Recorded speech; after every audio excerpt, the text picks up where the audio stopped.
What's up, guys? Got the 95 Del Sol here in the garage again. I got the Jerusalem Cruisers on my feet, and I got this contraption, which you're probably pretty confused by. So, what I have here is 5-volt power supply, spliced and diced into a old wiring harness pigtail connector for a throttle position sensor on the same car. Basically, I had an old harness that was all chopped up. And basically, I got a couple leads here.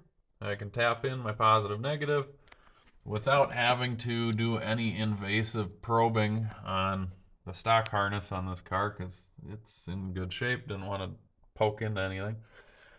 And basically, I can test throttle position sensors, whether they're on the car or off the car here. This guy, I have the prongs in there kind of hanging out. You can see it's 0.50 at rest. I can't believe this atrocity of a throttle body still has a good throttle position sensor on it, but it does. And if I open the throttle up, you can see we got our readings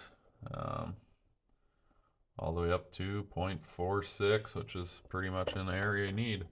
And then, when you're done testing this one, unplug it, plug it into the one on the car. Obviously, that's where you're going to start, is by testing your car. So if you happen to come across one of these connectors or an old harness that's chopped up, maybe snag that connector, because it makes a real quick way of testing that out without having to poke into or probe any of the wires on the car. And yeah, again, 5-volt power supply, that's all you need. Thanks for watching.